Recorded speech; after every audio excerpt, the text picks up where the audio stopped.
FBI director about that court ruling and the related controversies surrounding it earlier today.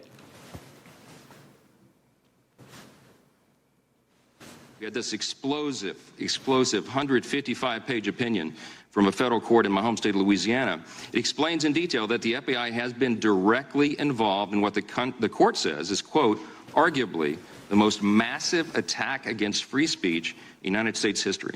The court ordered the White House, DOJ, and FBI, among others, to immediately cease colluding with and coercing social media companies to suppress American speech, of course, conservative speech in particular. Director Wray, I find it stunning. You made no mention of this court opinion either in your opening statement today or in this lengthy 14-page report that you prepared on July 12th, which is 8 days after the court ruling. Have you read the ruling, sir? I am familiar with the ruling, and I've reviewed it with our Office of General Counsel.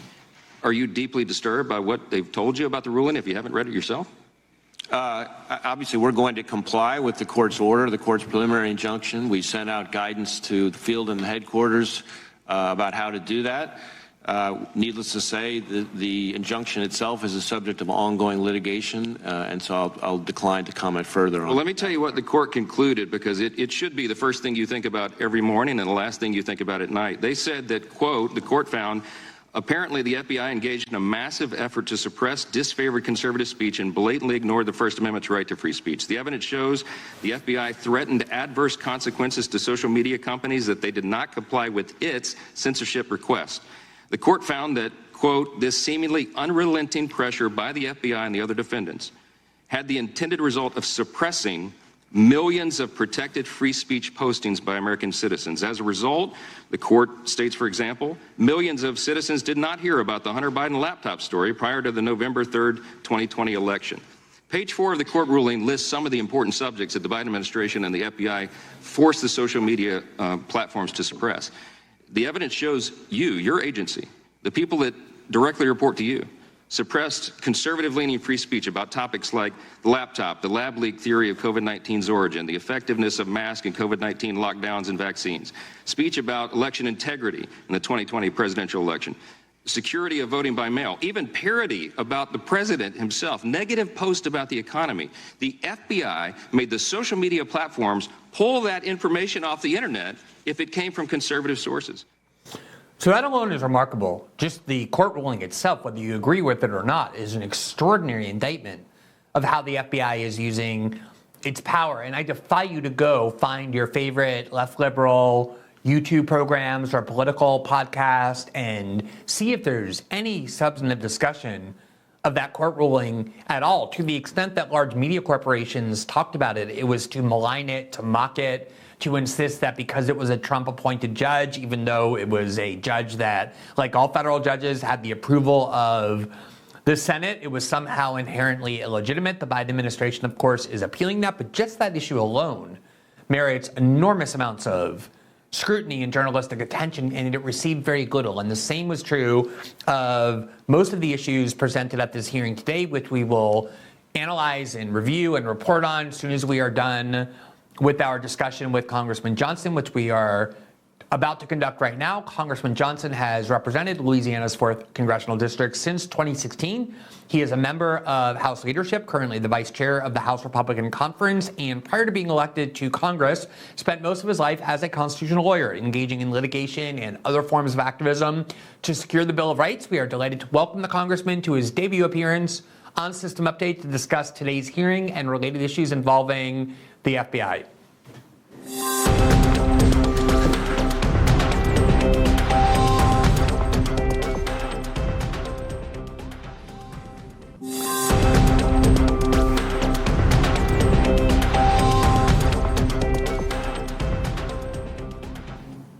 Congressman, good evening. Thank you so much for taking the time to talk to us today. Hey, Glenn, glad to be with you. Yeah, absolutely. So let's just dive right into this hearing today, which I found very compelling. I watched it from start to finish, and I was thinking the whole time that I wished as many Americans as possible could. Before we get into some of the specific issues and the exchanges that you and your colleagues had, just please tell me your general impression about the hearing and about the posture of Director Wray and how he was providing or not providing a lot of the information that was requested. I tell you, Glenn, we're very frustrated. He was evasive. He seemed either unprepared or unwilling to answer some very important, very legitimate, long overdue questions. And I feel like that's what people came away with. I'm talking to constituents this afternoon who watched it. Many of them watched it from start to finish as you did. And they're just so discouraged. They're so frustrated because they feel like we can't get any accountability from this Department of Justice and its leadership. And it's of great concern to all of us.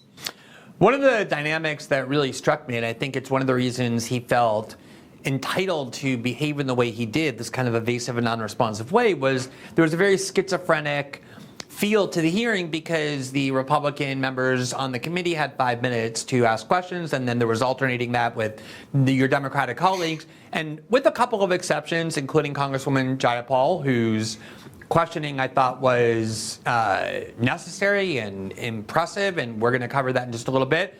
Most Democrats were there essentially just to heap praise on the FBI. And this is something I wanted to ask you about. The kind of my own history is growing up and kind of coming of age in the 80s and 90s, where criticism of and skepticism of the FBI, the CIA, the NSA was a staple of left liberal politics, of Democratic Party politics for decades coming out of the Cold War. There's also been a kind of right-wing strain that's been concerned about that as well. If you look at polling data now, overwhelmingly, people who identify as Democrats no longer have skepticism of these agencies. They regard them with almost a kind of reverence. And there was anger that you were even daring to question the FBI. Is this something, as a member of Congress since 2016, you've been noticing? And what do you make of that? How do you explain what seems to be a pretty radical change? It is a radical change. I have the same memories of the 80s and 90s as well. But I think this radical change is easily explained. See, certainly the elected Democrats in the House Judiciary Committee understand full well that the FBI has been co-opted by the executive branch. They've been co-opted by the Biden administration. This began in the Obama administration. I think the seeds of this were sown, and then it's taken to its full fruition right now. And so it's effectively a political arm in so many ways of the White House. The DOJ that is supposed to be administering and enforcing the law blindly, where everyone has equal justice under the law, that used to be the way this worked. It doesn't work that way anymore. Under Merrick Garland as the Attorney General, under Director Wray on his watch, we've seen the Biden administration use the DOJ to do its bidding. And so they're censoring and silencing not all Americans, conservative viewpoints, specific Americans. They're raiding the homes of political opponents. They're labeling concerned parents at school board meetings as terrorists. Everybody knows the laundry list. It's piled up so high now. And there's no other conclusion you can draw but that it's a political operative operation now. If you go back and look at the real-time writings in the late 1940s, when this national security state was created in the wake of World War II with the National Security Act of 1947 and the like, people are very aware that they were doing something rather radical. They were creating a part of the government that was going to operate with great secrecy. Obviously, the FBI predates that, but the rest of the U.S. security state was created, especially the CIA, during that time. And I think a lot of the powers and postures of those other agencies began to kind of contaminate and infiltrate the FBI. But even if you talk to the people who work in these agencies, they will tell you that what was always inculcated first and foremost in their brains is that you do not use these powers against the American people. The FBI, of course, is a domestic law enforcement agency, but even there, the idea was always the worst possible thing the FBI could do was to use those powers for political ends. You have a lot of these kind of whistleblowers, obviously the one I work with, Edward Snowden at the NSA, others from the NSA who say the reason they're coming forward is because that has been abandoned, that these agencies are now more political actors than they are anything else. What do you make of that critique? I think that's exactly right. And that is what keeps us up at night, Glenn. We're worried about what has become of these agencies that have such broad and expansive powers. The top law enforcement agency in the country that is supposed to be protecting and serving the American people is being used against them. It's violating the privacy of Americans. It is trampling upon their fundamental constitutional rights. And it goes without check because, what so many people are frustrated about is, they asked me today, why can't you guys get accountability? Why can't you bring some order to this? Well, the political reality is here that people sometimes forget is that we only have the majority in one house of Congress right now, and it's a bare majority at that. We don't have in Congress the ability to, indict someone for violating the law or to put them on trial in a court. All we can do is put them on trial in the court of public opinion. That's what the hearings are, and then bring legislative reforms to do our best to ensure that these abuses cannot happen again in the future. Ultimately, too, and this is important, we have the power of the purse. And so the FBI, for example, wants this multi-billion-dollar new headquarters. I don't think they deserve that if they can't even show us that they can respect the constitutional rights of the people they're supposed to be serving. It's gotten out of control, and I think the evidence shows that. I was really struck by what seemed to be the contempt that Director Wray had for those of you on the committee who wanted to ask him questions. He's obviously a very smart person.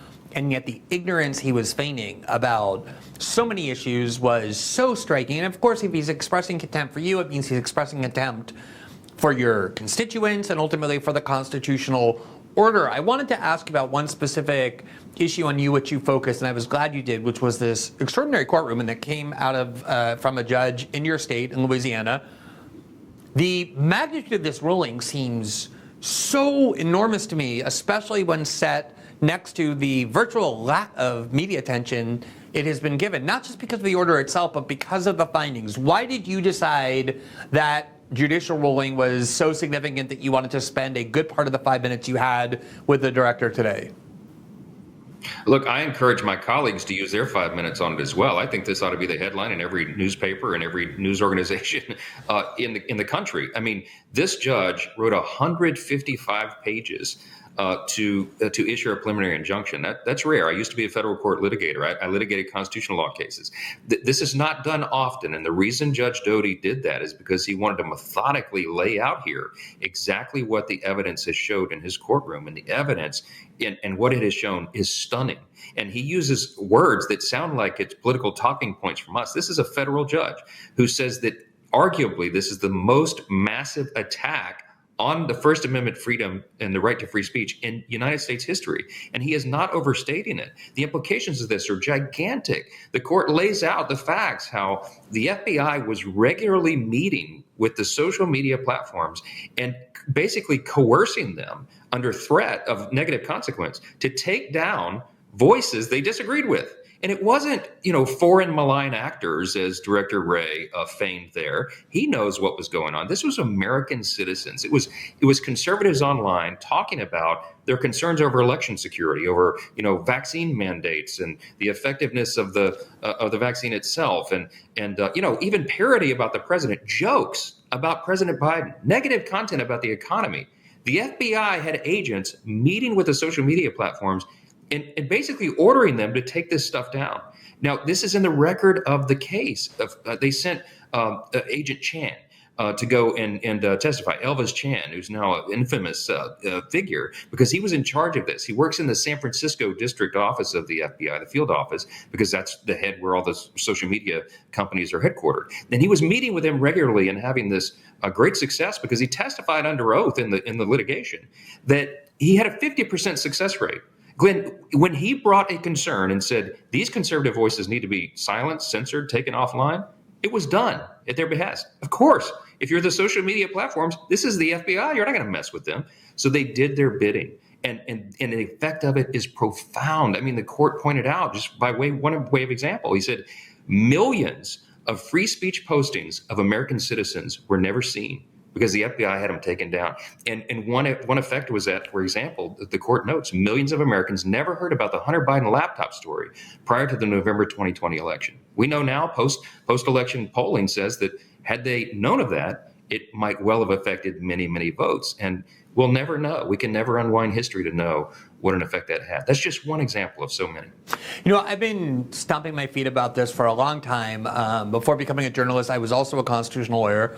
And the thing that is so striking to me about this is most of this was being done very much out in the open. I have listened to your colleagues in the House, especially House Democrats, but also some Democrats, be very explicit about the fact that they would summon the executives of these big tech companies and they would say to them, if you don't start removing even more political content than you're removing now, we will start punishing you with legal and regulatory reprisals. It wasn't something that was hidden. And then, of course, the Twitter files kind of gave the specifics of seeing Elvis Chan and other FBI agents, having this pipeline into these big tech companies. You said earlier that it's only conservatives. I agree it's largely conservatives. I think there are some cases where you kind of have the real leftists, kind of the anti-Democratic Party, anti-establishment leftists, who sometimes are targeted by this as well. What do you think is the ultimate motive in what is clearly not just a kind of isolated or ad hoc attempt to censor certain posts, but a systemic attempt to kind of commandeer the internet? What do you see as the motive behind this? Well, I think it's pretty clear they want to stifle public debate. They don't want to have a free marketplace of ideas because so many of the ideas that are being advanced by the radical left are not palatable to most of the American people. We're still a right-leaning country, but you can't have a free marketplace of ideas if the government has its thumb on the scales, if the government has an eraser effectively to remove those voices from the conversation. And it's a dangerous thing. I mean, the founders of our country wrote about this, extensively. They were so deeply concerned. We're not a monarchy. We're a government of, by, and for the people. And in a republic like this, if you're going to maintain these systems, these institutions that are so essential for our keeping the republic, you have to have the free exchange of ideas. You cannot have the government censoring speech that it disfavors. I asked the director today if he could define one of the central terms in the litigation that they've been using. They only censor disinformation. I said, well, can you give us a definition? Of course, he had none. It's such a subjective term. And I think you pointed out in a tweet earlier today, I saw that you're explaining this to people. This is what's so dangerous. These are very subjective terms. It's like hate speech, right? It can mean anything. And so the government has this enormous power to silence voices it disagrees with. And that's how you lead into tyranny. This is not a game. This is the highest stakes thing that we can be delving into. And the director of the FBI, who's in charge of all this, was just evasive today. I just thought it was so stunning, and a lot of people agree with us. Yeah, I want to focus just a little bit more on this exchange you had with him about the meaning of disinformation, because I think for a long time, maybe over the last decade or maybe 2 decades, the kind of liberal left case for censorship was more grounded in the idea that hate speech can be very dangerous. And that ended up, I think, having only limited utility. And it was seemingly overnight, coming out of Russiagate and the like, that this industry of disinformation experts, something that does not really exist. There's no field of discipline in universities to become a PhD in disinformation. It is an incredibly subjective term to the point of meaninglessness.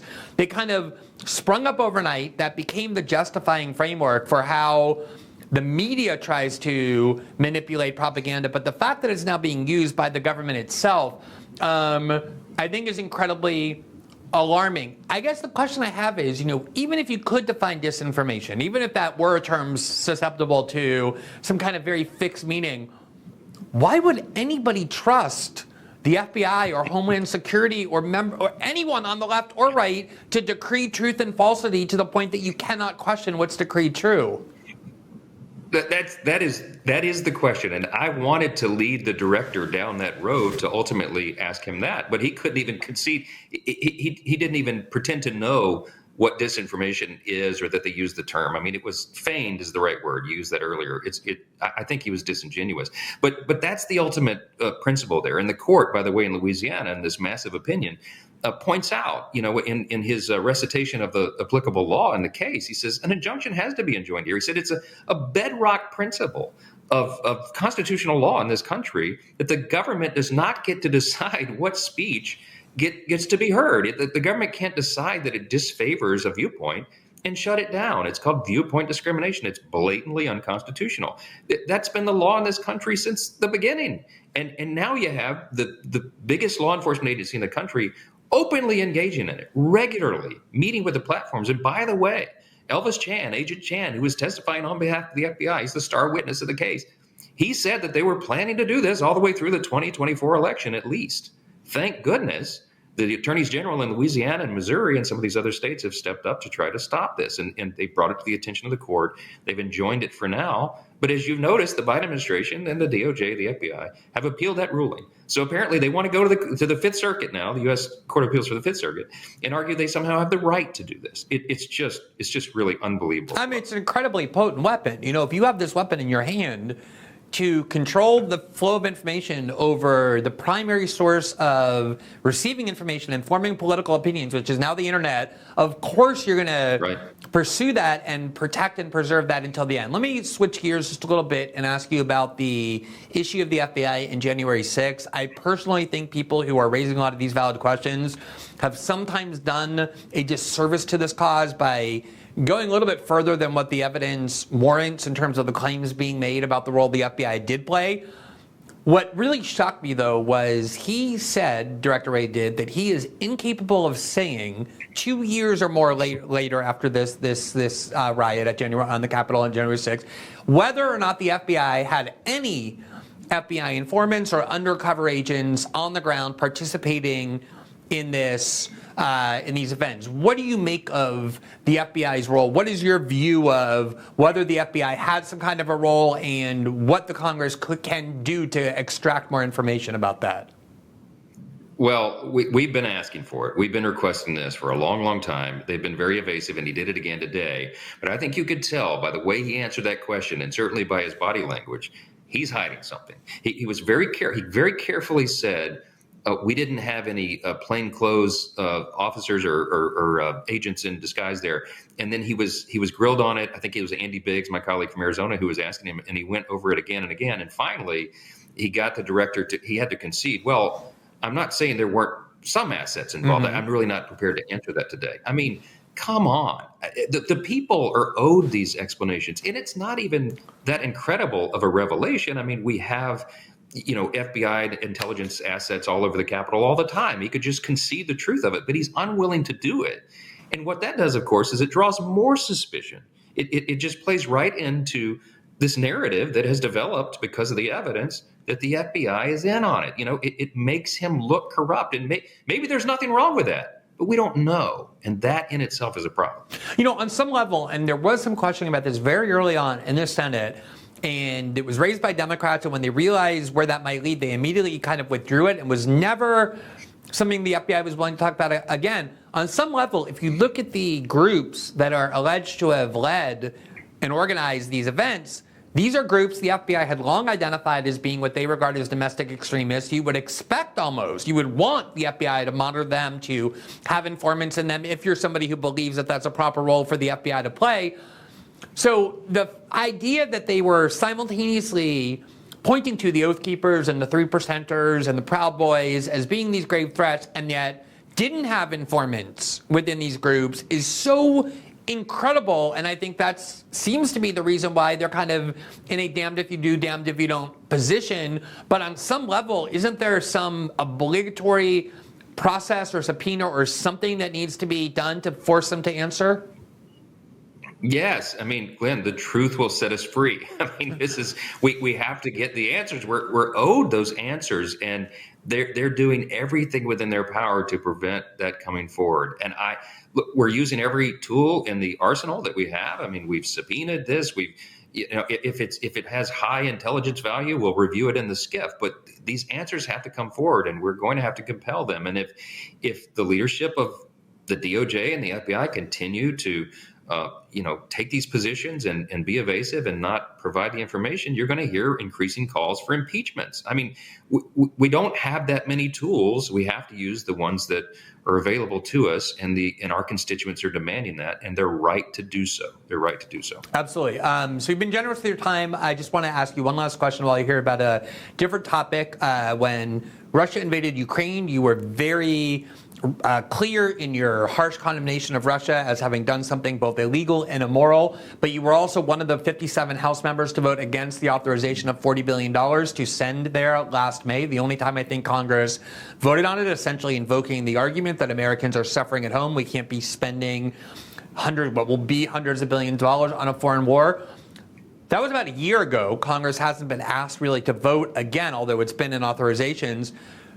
Two-part question. A, what do you make of where this war is going and the U.S. role in it? And then B, do you intend to support this bipartisan bill to ban the provision of cluster bombs to Ukraine by the Biden administration?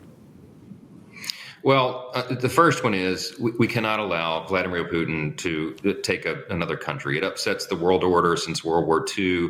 The implications of this are enormous. Everybody in the free world understands that. If Putin is successful here, it empowers and it probably inspires China to move on Taiwan, and then who knows else. So it's important for us to prevail. And the United States has an important role of leadership in the world to stand for freedom and to do what we've done. But here's the catch. We need our international partners to do their share as well. And everybody around the world knows that we are carrying the burden of this. We are the primary financier of this defense of Ukraine. And we need to stand for our position and not put this on the backs of the American taxpayers because, well, we also have a $31 trillion, $32 trillion federal debt here of our own. And so that's the concern. We want to make sure that there's careful stewards of the resources we're sending over there. And especially early on in this conflict, we had no oversight of this at all. And that's why we said, whoa, wait a minute. We're not the world's policemen. We are the most benevolent people in the world. But the reason we're able to do this is because we maintain our own sovereignty and security first. And that's the America First idea, and we've sort of abandoned that. And it gets caught up in the emotion of war, and we understand that. But we have a really important stewardship responsibility. With regard to the cluster bombs, I mean, I have a mixed, to be honest with you, I have a mixed emotion on this. I mean, I think they need obviously the equipment necessary to end this conflict as soon as possible, to end the misery. War is hell. But the further and further that we dig in and get involved, and again, more of it being carried on our backs is just a concern to us. So we're having thoughtful debate about it here. I think everybody wants Ukraine to win, but it shouldn't be America's war, if that makes sense. And that's what we're trying to ensure that it doesn't become. Great. So we asked you on to talk about the hearing today, so I don't want to press too much further on that. I would love to have you back on to talk about that, but definitely to continue to report on the issues that we've discussed tonight, which I really regard as the highest importance. The fact that we have a systemic effort on the part of the U.S. security state to censor the internet for political ends, I think is something incomparably menacing, and I'm really happy that you are focused on that, and I appreciate your taking the time to talk with us about it tonight. Well, same here, Glenn. Thanks for what you're doing, and keep up the good work. Absolutely. Have a good evening.